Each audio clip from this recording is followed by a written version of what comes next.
wilaya ya Same ina majimbo mawili. Kuna jimbo la Same Mashariki na Same Magharibi. Nimekuja kwenye mwendelezo wa kusikiliza kero na malalamiko ya wananchi. Kama mnavyofahamu, pamoja na majukumu mengine ya wakuu wa wilaya, miongoni mwa majukumu hayo ni kuhakikisha tunasikiliza kero na malalamiko ya wananchi. Angalau kwa wiki tutenge at least siku moja ambayo tunaweza kusikiliza malalamiko ya wananchi maofisini kwetu, ili kuendelea kupunguza hii migogoro na watu waweze kuishi kwa amani na utulivu kwenye maeneo yao. Lakini nimebaini changamoto zilizoko huko Same Mashariki ni kubwa. Kuna malalamiko na kero nyingi, migogoro mingi ambayo nimeiona hapa inayowasilishwa kwenye hivi vikao tunavyokaa vya kutatua kero na malalamiko ya wananchi ni migogoro ya ardhi. Kwa kweli kuna kudhulumiana sana. Wengi wanaolalamika ni wanawake. Nakuta malalamiko mengi, unakuta sababu tu mwanamke aliolewa, kwa hiyo kanyang'anywa ardhi. Kwa hiyo 80% ya migogoro ya ardhi Same inahusishwa na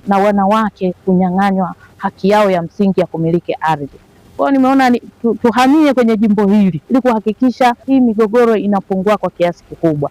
Lakini migogoro mingine ni ya mirathi kwa kiasi chake. Kwa hiyo tumekubaliana na maafisa ardhi pamoja na mwanasheria, lazima migogoro hii iishe kama Waziri Mkuu alivyotuagiza. Nitoe tu ushauri, jamani wananchi, nchi hii inaongozwa kwa mujibu wa sheria. Hebu tufuateni sheria na tumuungeni mkono mkuu wetu wa wilaya kwa kazi anazozifanya za kutatua migogoro hii, kwa sababu kwanza, jambo la msingi analolitafuta ni amani kwa wananchi wake.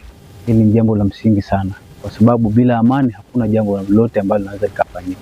Mambo mingi ardhi zinaletwa na wananchi wasiotaka kuheshimu misingi ya sheria, kwa sababu ili upate ardhi lazima ufuate misingi ya sheria.